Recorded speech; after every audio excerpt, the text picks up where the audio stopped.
మోడీ గారు చేసినటువంటి వ్యాఖ్యల్ని తీవ్రంగా ఖండిస్తూ ఒకటి మాత్రం ముఖ్యమంత్రి గారికి హితవు పలకదలుచుకున్నాను. ఓ సినిమాలో డైలాగ్ ఉంది, బాలకృష్ణ డైలాగ్. మోడీకి రేవంత్ రెడ్డికి అడ్డం వచ్చినా, రేవంత్ రెడ్డికి మోడీ అడ్డం వచ్చినా పచ్చడి అయ్యేది రేవంత్ రెడ్డి గారు. ఆయన గతం చరిత్ర మరుస్తున్నారు. అందుకొరకు దయచేసి ఒక ముఖ్యమంత్రి హోదాలో ఉన్నటువంటి వ్యక్తి ఆచిచూచి గౌరవంగా వాస్తవాలు తెలుసుకొని మాట్లాడితే మంచిదని హితవు పలుకుతుంది.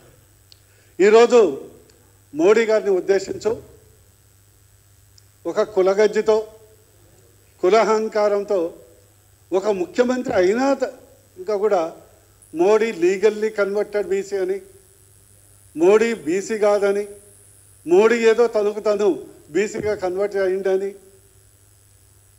అవాస్తవాలు మాట్లాడుతూ మోడీ గారిని అవహేళన చేసే ప్రయత్నం రేవంత్ రెడ్డి గారు చేయటం బాధాకరం.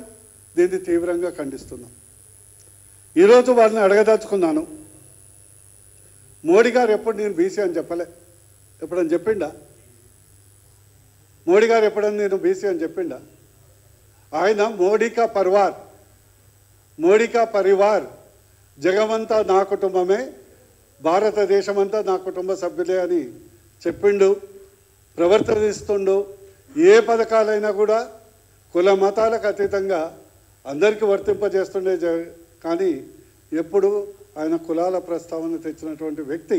అయినా ఒక బీసీ ఆయన మోడీని ప్రధానమంత్రి చేసిన ఘనత 100% బీజేపీది. ఒక బీసీగా నేను గర్వపడుతున్నాను, మేమందరం గర్వపడుతున్నాం. ఇంకో అంశం, ఈరోజు రేవంత్ రెడ్డి గారి మాటలు ఎట్లున్నాయంటే, ఈరోజు మోడీ గారు కులము, మోడీ గారు బీసీ, మోడీ గారి కులం పట్ల చులకన మాట్లాడుతూ ఈ లెక్కన పోతే గౌరవనీయులు తెలంగాణ ముఖ్యమంత్రి రేవంత్ రెడ్డి గారు రేపు మహాత్మా గాంధీ ఏదో వైశ్య కుటుంబం అని, లేకుంటే భగత్ సింగ్ది ఒక కుటుంబం ఏ కులం అని, లేదా సుభాష్ చంద్రబోసు ఏ కులం అని ప్రస్తావించే దుర్దినం భారతదేశానికి రావద్దని ఈ సందర్భంగా వారికి హితవు పలుకుతుంది. ఇకపోతే ఒకటి మాత్రం నేను చెప్పదలుచుకున్నాను, గతంలో మోడీ గారిని రాజకీయంగా విమర్శించడం వేరు, చులకన చేసి మాట్లాడటం వేరు. గతంలో చరిత్ర మీరు ఒకసారి గుర్తు చేస్తున్నాం. గతంలో ఏమైంది? ఇదే మోడీ గారిని కేజ్రీవాల్ అనేక సార్లు అవమానపరిచింది. మోడీ గారి చదువు గురించి, మోడీ గారి డిగ్రీ సర్టిఫికేట్ గురించి చాలా అవహేళనగా మాట్లాడినటువంటి వ్యక్తి ఢిల్లీ మాజీ ముఖ్యమంత్రి కేజ్రీవాల్ గారు. ఏమైంది ఆయన గతి? మోడీ గారి డిగ్రీ సర్టిఫికేట్ అడిగితే ఆయనకు దొరికింది తిహార్ జైలు సెల్లు. ఉన్న ముఖ్యమంత్రి పదవి ఊడిపోయింది. ఢిల్లీలో ఓటర్లందరూ ప్రజలందరూ చీపురు తీసుకొని కేజ్రీవాల్ని మొత్తం ఊడ్చేశారు. ఇంకా సినిమా ఇంకా ముగిలే ఉంది. మా తెలంగాణ ముఖ్యమంత్రి ఆయన మంచి కొరకు ఒకసారి చరిత్ర మీరు గుర్తుపెట్టుకోవాలి. అదేవిధంగా మోడీ గారు కొత్తలో ప్రధానమంత్రి అభ్యర్థిగా ప్రకటించబడినప్పుడు కాంగ్రెస్ సీనియర్ నాయకులు మణిశంకర్ అయ్యర్ గారు మోడీ గారి గురించి చాలా నీచంగా, ఆయన కులం గురించి, ఆయన పేదరికం గురించి మాట్లాడితే ఈరోజు అప్పటి నుంచి ఇప్పటి వరకు మణిశంకర్ అయ్యర్ అరణ్య మాన్యాలు పట్టుకొని తిరుగుతున్నారు, పత్తా లేడు. అదేవిధంగా మీ యొక్క నాయకుడు రాహుల్ గాంధీ మోడీ గారి గురించి, మోడీ పేరు గురించి, మోడీ గారి కులాన్ని గురించి కించపరుస్తూ వ్యాఖ్యలు చేస్తే యావత్ భారతదేశ ప్రజలు కర్రు గార్చి వాత పెడితే 2 సంవత్సరాలు జైలు శిక్ష పడితే, ఉన్న పదవి ఊడితే ఇప్పుడు బెయిల్ మీద తిరుగుతున్నాడు. అందుకొరకు మోడీ గారితో పెట్టుకుంటే మాడి మసైపోతారు. కొరివితో పెట్టుకోవద్దని నేను హితవు పలుకుతున్నాను. కొరివితో పెట్టుకోవద్దని నేను హితవు పలుకుతున్నాను. అదేవిధంగా ఇక పోతే సబ్జెక్టులకు వద్దాం. మోడీ గారు లీగల్లీ కన్వర్టెడ్. ముఖ్యమంత్రి అయిన తర్వాత మోడీ గారు తన కులాన్ని బీసీలకు మార్చిందని ఒక అవస్తవాలు, ఒక ముఖ్యమంత్రి స్థాయిలో ఉండి అవస్తవాలు ఒక గల్లీ లీడర్ లాగా మాట్లాడటం జరిగింది. ఈరోజు మోడీ గారి కులం తేలి కులం, కానీ ఆయన ఎప్పుడు కులం అని ఎప్పుడు చెప్పుకోలే. మన తెలంగాణ తెలుగు రాష్ట్రాల్లో గాండ్ల కులం అంటాం. చిన్నప్పుడు మనందరం గతంలో ఈ గిల్లులు లేనప్పుడు అందరూ ఇది యొక్క వంట నూనెని ఆయిల్ ప్రెస్సింగ్ ద్వారా, ఎద్దుల ద్వారా ఏదైతే ఉందో ఆయిల్ ప్రెస్సింగ్ తెచ్చి వాళ్ళ ద్వారా మనకు వచ్చేది. ఎప్పుడో బీసీల రిజర్వేషను తెలంగాణలో అమలైనప్పటి నుంచి కూడా గాండ్ల కులం, తేలి కులం బీసీ కులంలో ఉంది. అది ఇప్పుడు కొత్తగా మోడీ గారు రాజకీయాలు రాకముందు నుంచి ఉంది. అదేవిధంగా ఇంకో ఆరోపణ చేశాడు. మోడీ గారు గుజరాత్ ముఖ్యమంత్రి అయినాక వారిని బీసీగా మార్చారని. కానీ ఇది శుద్ధ తప్పు. తేలి కులం కేవలం గుజరాత్లోనే కాదు, భారతదేశంలో అనేక రాష్ట్రాల్లో కోట్ల మందిలో ఉన్నారు. బెంగాల్ నుంచి గుజరాత్ వరకు, కేరళ నుంచి కాశ్మీర్ వరకు ఉన్నారు. ఈరోజు మీ దృష్టికి తెస్తున్నాను, గుజరాత్లో NCBC national commission for backward classes central లిస్ట్లో కూడా 27 అక్టోబర్ 1999 నాడు ఓబీసీ కులం కింద చేర్చబడింది. అప్పుడు ప్రభుత్వం ఎవరుంది? సెంట్రల్ గవర్నమెంట్, కాంగ్రెస్ ప్రభుత్వం ఉంది.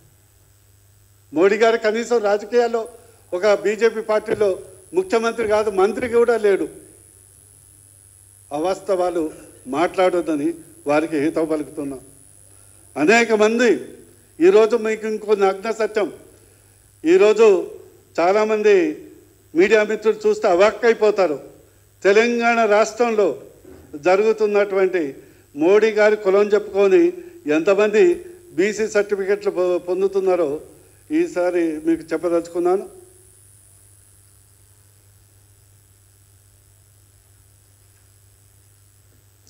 ఈ కాపీ అంతా మీకు పంపిస్తాను. ఇది మన తెలంగాణలో ఇష్యూ అయినటువంటి కమ్యూనిటీ సర్టిఫికేట్. చాలామంది రెడ్డి కులస్తులు తెలంగాణలో, ప్రత్యేకించి నార్త్ తెలంగాణ, కరీంనగర్, ఆదిలాబాద్, వరంగల్, నిజామాబాద్లో రెడ్డి గాండ్లాని పేరు పెట్టుకొని బీసీ సర్టిఫికేట్లు పొందుతున్నారు. మరి దీనికి రేవంత్ రెడ్డి గారు జవాబు చెప్పాలి. ఇదొక సర్టిఫికేట్ మీకు పెడతాను. ఒక వ్యక్తి Vennapu Reddy Vasantha, daughter of Mohan Reddy, Kaleshwaram, B certificate Gandla కులం కింద తీసుకున్నారు. ముఖ్యమంత్రి దీనికేం జవాబు చెప్తారు? రేపు మీరు కూడా తీసుకుంటారు. రేపు మీరు కూడా అదే మోడీ నా కులం మోడీ గారి కులం అన్నా ఆశ్చర్యపడాల్సిన అవసరం లేదు.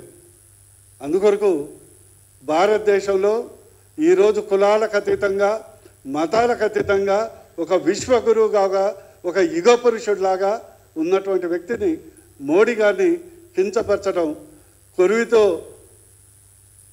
కయ్యం పెట్టుకున్నట్లు మీకు హితవు పలుకుతున్నాను. అదేవిధంగా ఇకపోతే మీ ప్రీతమ నాయకుడు ఎవరు మొప్పు కొరకైతే మీరు అవాక్కులు చవాకులు పేలారో వారి గురించి చెప్తాం. రాహుల్ గాంధీ, ఈ సందర్భాన్ని నేను అడగదలుచుకున్నాను. మేమెప్పుడు ఈ ప్రస్తావన తేవలేదు. రాహుల్ గాంధీ, రాజీవ్ గాంధీ వీళ్ళందరిది ఏ కులం, ఏ మతం, ఏ దేశం? నిజంగా మీడియా మిత్రులు దయచేసి ఈ అంశాన్ని పరిశీలించండి. మోతీలాల్ వోరా పూర్వీకులు ఎవరో మాకు తెలియదు. మోతీలాల్ పూర్వీకులు ముస్లిం మతస్థులు వారు మతం మార్చుకొని హిందూ మతంలోకి వచ్చింది, అందరికీ తెలిసినటువంటి విషయమే.